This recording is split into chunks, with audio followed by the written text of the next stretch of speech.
The year was 2005. Now back then, I really didn't know too much about games, so I mostly just played the Nintendo ones given to me, like Melee or SpongeBob or Pokemon. But there was one other market that everyone in my school would go crazy about when we were done with our busy work. Free PC games! Flash games on sites like Nick.com, MMOs like RuneScape and MapleStory, pet sims like Webkins. You know, I probably shouldn't have admitted that one. Can we cut that one out? The free market exploded when Adobe Flash Player and Shockwave hit the mainstream. And young Waleed, innocently browsing his favorite internet forum, the Insider forums, I bet like 7 of you remember that, came across a game that just got an English patch. It was described as bringing back the feeling of retro games, a concept completely foreign to me at the time. I mean, wasn't the point of better graphics to be able to move on and evolve from that stuff? But hey, you know what? It was free, and that was enough for this loser to download my first patch and try out the game. So today, I'm gonna tell you a story. A story of rabbits, a story with dragons, guns, robots, and a doctor who contends to be one of the best villains in video game history. It's the story of how I became Balrog. Hey, don't give me that look. Everyone does it.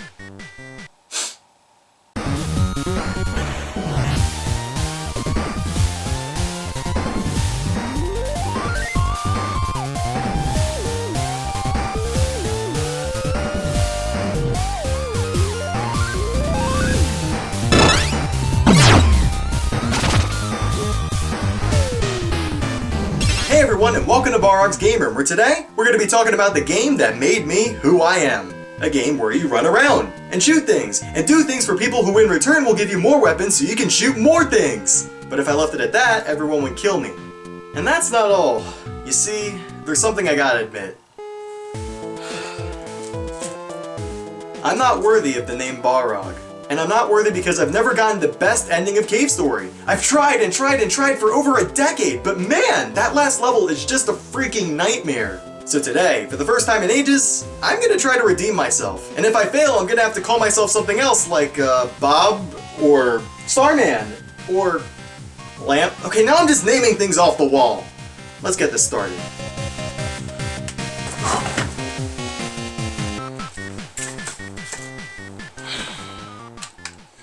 So the plot here's actually really complicated and tragic, so I'll start from the beginning. When you start up the game, you're greeted with this sketchy dude, he's called the Doctor by the way, coming across a mysterious artifact called the Demon Crown, which not only allows the user access to magic, but makes these two other people, things here, his servants. Shortly after, you, a robot who just reactivated in the middle of a cave, get it, stumble into a village inhabited by sentient rabbit-like creatures called Mimigas. Now it's here where you meet most of the main characters. King, who's the leader of the 6 Mimiga left in the village, tells you that the Doctor has been kidnapping all his friends. You see, the demon crown the Doctor was after was sought out by many people on the surface world, and they'd always send killer robots and slaughter Mimiga in order to find it. However, the Doctor ironically slowed down their extinction because he actually found a use for them. He wants to transform them into weapons that take over said surface world. And to make things more tragic, this is done through feeding Mimiga a certain red flower on the island, and when the effect wears off, they die. So it's up to you, a robot named Quote who can't remember anything about himself, including if he really was one of these killer robots, to defeat the Doctor and his servants before he builds his Mimiga army.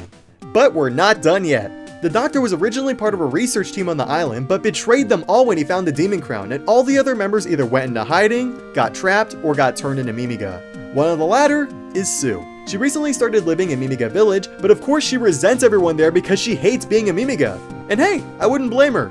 I like wearing pants. However, there was one local that was really nice to her and even let her stay at her place, Taroko. Despite that, King doesn't like the fact that Sue and Taroko get along and wants to turn in Sue to the Doctor before he comes back for more of them. Little did King know though, Taroko hid in the secluded room while getting away from him. And that's where this adventure truly begins. Now what happens next changed me as a gamer forever. As Taroko tried to attack me thinking I was the enemy, the Doctor's minion busts through the wall, and in the original patch, a dude who is literally a toaster says, "Huzzah." Huzzah? Huzzah. Huzzah! And from that day forth, Balrog was my favorite character of all time. So now that we have a good idea of the plot, let's switch over to the gameplay. Now the most common way to describe Cave Story is something called a Metroidvania game, or in layman's terms, a platform adventure game. At its core, Cave Story is a run and gun platformer with tons of spike pits and waves of enemies and mostly just trying to get from point A to point B. However, the further you play, the more you realize there's another big part of the gameplay, the combination of exploration and world building. In certain levels, the game will throw new characters at you. Aunt Jenka, who's the mom of Misery, the doctor's other non-toaster servant, Kazuma, who managed to get himself locked in a building, and of course her other robot buddy, Curly Brace, who just like you, wants to save all the Mimiga. Now what I really like about all of them is that they give everything in the game purpose. You have to find Aunt Jenka's 5 missing puppies, and every time you bring one back, she'll tell you more secrets about the island. You have to make a bomb to break Kazuma free so they can devise a plan to stop the doctor. Yes, these quests are extra work, but it gets you to fully explore each area and get emotionally involved with these people. Unlike most other games in the genre, there's an actual reason behind beating each individual boss and stage, and it never feels like a level you just have to blitz through and win, which makes the unfolding story all the more tragic. Constantly throughout this game, you will have to fight rabid Mimigas and you will have to watch them die. Every time this happened, I got a sinking feeling in my stomach. Maybe it's because they're rabbits, but it made me feel like an awful person and despise the doctor even more. But what really threw me off the edge was this scene. Before this, I never played any truly morbid games. I mean, I was 11, I was too busy getting gym badges and all that, so this was a shock. You finally meet the doctor for the first time where he gathers all the red flowers. His mission was successful. However, instead of trying out the flowers on himself, he gets a Mimiga to eat it instead. And unfortunately, it's Toroko, the nicest character in the game. Out of nowhere, King comes in and defeats Balrog, which forced Toroko to eat the flower, but by then, it's too late. Toroko was changing form, and King gets blasted away by the doctor, so as the player, I had to kill Toroko and watch King slowly die. And being the kid I was, I no longer thought Balrog was funny. I no longer just played the game to see the end. I played this game so I could beat the living hell out of all 3 of these goons! I was freaking pissed! I got the booster to let me fly in 4 directions. I got the most powerful weapons in the game and wiped the floor with everything. I found the rest of the expedition team, helped make a freaking rocket, and flew that thing through the roof to reach a sky sanctuary where the doctor is. And I kicked his butt twice! If there was ever a game that I had unbreakable determination in, it was Cave Story, and I emerged victorious. But along the way, I changed my mind about one of the characters. For a long time, I was really pissed at Balrog, but then you realize he's actually kind of a nice guy that just gets bullied a lot by Misery. Heck, in the credits he's listed as Misery's punching bag. He's doing all these things because of the demon crown, and he has no choice. Heck, he even helps you escape from the labyrinth as long as you keep it a secret. I absolutely despise the Doctor and Misery for what they did, but you can't help but feel sorry for this guy. And he's a toaster, so bonus points for that. Huzzah! So with all that out of my system, is Cave Story really the perfect Metroidvania game? Has it aged well? And was it really blinded by nostalgia and rage? Well, let's get straight into the review and try to sort all this out.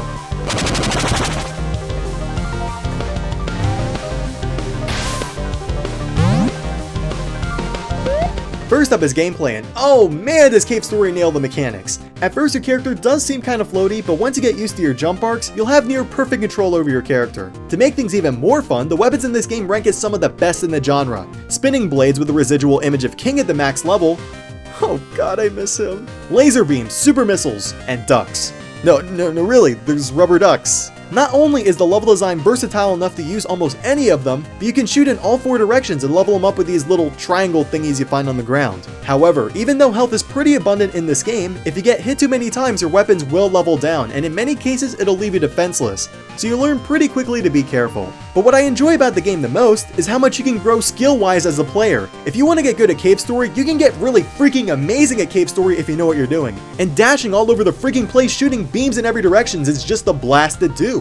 Now, if only I could say the same thing about the way the game progresses. As I said earlier, there's missions you gotta do that have a huge emphasis on world building, so it's too bad that some of it just feels like padding. The game likes to make you backtrack to places a lot when you could've just gone back with other people since you already explored and beat the stage. There's one mission in Bushlands that makes you find charcoal, jellyfish juice, and gum base to make a bomb. Not only was this a fetch quest for 2 of the items, but you already had jellyfish juice earlier and used it, so you have to go back to the beginning of the stage, get more jellyfish juice, go to another house, use jellyfish juice on the fireplace to get more charcoal, then go back to the same place and get even more jellyfish juice since you can't hold more than 1 at a time. It's very poor game design and made me go all over the freaking place for the same item repeatedly. And don't even get me started on getting the best ending in this game. I don't think it gets nearly enough crap as it deserves. So let me tell you what you gotta do. When reaching the core, don't talk to the robots right away. Find a tow rope in some obscure corner of the map beforehand, otherwise it washes away and the good ending goes away with it. Don't forget you also have to stop at a random cabin as you're being washed away and read a totally random book that teaches you how to drain water out of robots. Don't fall in the hole where you see a main character fall from the sky, otherwise he'll actually be dead and you ruin the good ending. If you don't, no worries, he survives. So thanks Cave Story, now that I know if I ever jump off a building, I just gotta make sure people don't see me hit the ground, and I'll be okay. This is a good life lesson. And let's not forget finding a mushroom that'll get Curly's memories back. Ma Pignon. Anyone who's really into Cave Story knows what I'm talking about. You gotta go to some random room back in the Mimiga village, get quizzed by said mushroom where he does those stupid yes, no, maybe, sometimes yes questions, where he gives you a mushroom badge that does absolutely nothing, and then you gotta go back and beat up the mushroom because a mushroom played a prank on you. Okay, seriously. How on earth is anyone supposed to figure out all this stuff out on their own? If you mess up just one thing, you won't get the ending and you gotta start over. It could have been done so much better if they gave you a better idea on what to do. So because of all this nonsense in an otherwise fantastic game, I'm definitely gonna give gameplay just a good. Second up is visuals, and, well, it's a retro game alright. The graphics look like they're straight out of a PC engine, it runs beautifully, and every single place has impeccable amounts of detail. They're iconic, and even the weapon animations are a sight to behold. The version I used for this review was the Steam version, which has updated graphics, but is mostly just a smoothed out version of the original. And to me, both versions look equally as good for different reasons, and I appreciate both of their styles. So without a doubt, it's getting a great despite its retro roots. Third up is sound, and if we're talking about the original music, that stuff is classic. Every single song in the game is catchy, and it was one of the first gaming soundtracks to ever go on my MP3 player. But the remix music in the more recent versions? Ugh. I'm sorry, but I am not a fan of Cave Story Plus's music. It doesn't sound like it fits with the game half the time, the instruments don't sound all that hot, and it hurts attention of a lot of the game's key scenes. If we're talking about Cave Story 3D's soundtrack, which is actually an option in the Steam version, that stuff is much better, and I'd say it's right behind the original in my opinion, but we'll get back to 3D later. So the original's getting a great, but if the Plus remixes were the only thing available, that would have gotten an okay. And fourth up is length. Now, the rating really depends on the version you're playing. The freeware version will last you around 6 hours, which is just about the right length in my opinion. You're not left wanting more, nor does it overstay its welcome. It does everything that it sets out to do. Not to mention the length is perfect for speedruns. However, there's a freaking million versions of Cave Story, so let me tell you what each one has. Got a DSi? There's an inventory system on the bottom screen, extra difficulty levels, and a jukebox for $10. There's a Wii version with all that DSi stuff, minus the bottom screen of course, with updated graphics, music, and extra challenge modes for $15. Like I said, I'm not a fan of the new music, but you can still choose the original stuff if you'd like. The 3DS eShop version adds stereoscopic 3D, a wider field of view, and all the Wii version's extra modes, but doesn't have an updated graphics option. That one's $10. And last but not least, there's the Steam version, which is just like the Wii one, but with achievements, controller support, and sharper graphics, which also goes for $15. But it goes on sale like every 5 seconds, so be sure to look out for that one. As for which of these I recommend the most, I would have to say it depends on your situation. If you have a PC controller, without a doubt get the Steam version, but otherwise the Wii one reigns supreme. However, if you want it on the go, the 3DS one is of course the best option, and you're only missing out on marginally better graphics. But I'm forgetting something, aren't I? Cave Story 3D. Now this is a game that I have very mixed feelings about. On one hand, you get to play Cave Story in, well, 3D, and in some parts it does look really wonderful. But on the other hand, it's still $40. 4 times the price of the 3DS port that was originally a free game. It has fewer modes and omits things like curly brace mode. The graphics overall look like a poorly lit PS1 game, and in parts it just doesn't look that appealing, and added almost nothing story-wise or level-wise. In my honest opinion, don't waste your time unless you really want to see the backgrounds. Okay, I'm getting off topic here. As for what I'm gonna grade these games, the freeware version gets a good, but since all the challenges will take you a few hours to conquer, and as a hard mode if you really want to push yourself, I'm gonna go ahead and give those other versions a great. In conclusion, Cave Story is a wonderful, though slightly flawed classic. The developer, known as Pixel, is widely known as the father of indie games, and I mostly agree with that statement. Of course, there were PC indie games before Cave Story, and trust me, many people including myself were obsessed with them. But most were short, or simple, and didn't really set out to be like those big budget games. The Cave Story showed that one man could make a game that stood up there right with the classics, and in the process bring back the fad of retro games with him. Cave Story is not only a game about shooting things in the face, it's an emotional roller coaster that'll make you go from intrigued to overjoyed to absolutely pissed at any point in time. The floating island is a living, breathing place where everything is connected, and everything you do has a purpose, and every single level is drastically different without changing any of the rules. It's all skill, and that's why it's one of my favorite game worlds of all time. Now at full price, Cave Story 3D gets an okay, the freeware version gets a good, while all the other versions get a great, but our adventure's not over. We have to go through hell. No, seriously, in the original patch, it's called hell. It's an extra stage you gotta go through if you got all the requirements for the good ending. And let's just say it lives up to its name. Because it's really hard. I'm just not sure if I can do it. So Hell, or now called Bloodstained Sanctuary, oh god, I'm not sure which is better or worse, is one of the craziest and most fun levels in platformer history. Right off the bat, you know you're in for trouble because a timer comes up and resets all your weapon levels to 1. So if you didn't get the Spur or Nemesis, the 2 strongest weapons in the game, have fun because there's blocks falling all over the freaking place. The game makes you wait on a timer with hordes of whatever these guys are, I don't know, coming at you. You find Curly after the first area with a Nemesis weapon, and before you know it, bam, you're going in guns blazing, and to top it all off, you gotta do it all in one go. That's right, this place is riddled with instant kill traps, and if you get hit even once with them, you gotta try it all over again. Now that no checkpoint thing is what got me as a kid. I eventually got through the sanctuary no problem, but by the time I reached the final boss, I lost too much health, and I get screwed over.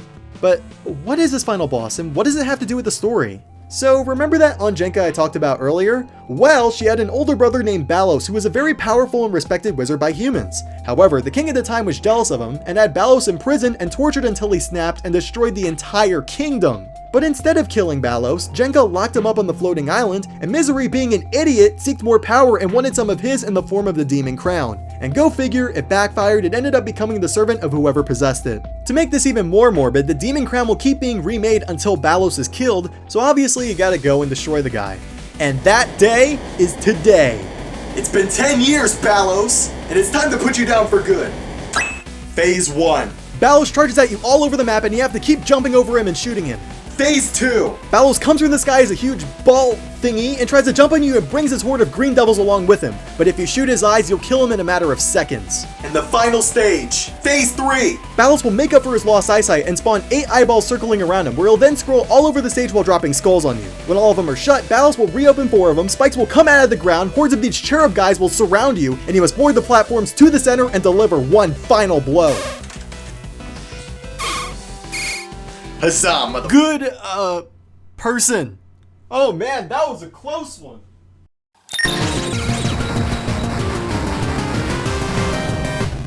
Oh my god, I actually did it! After all these years! Well, I guess it's finally time to get my necklace back, which I rightfully deserve. You know, I'm really glad I beat Balos and all, but now I finally get it. Being Balrog isn't just about beating this game. In fact, I didn't have anything to prove. He's just a character I like because I liked his catchphrase. He didn't make me who I am. I did that myself. So I see this as the end of one chapter of my life, and part of who I am. Because being Balrog is just being me.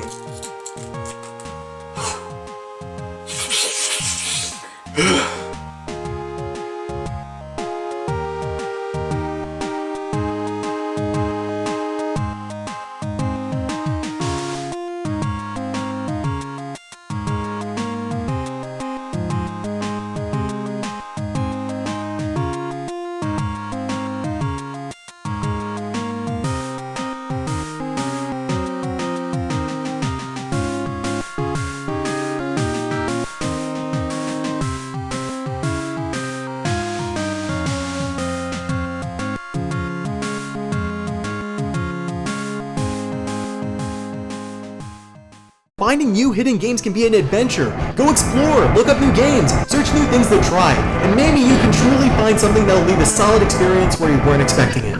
What have I done?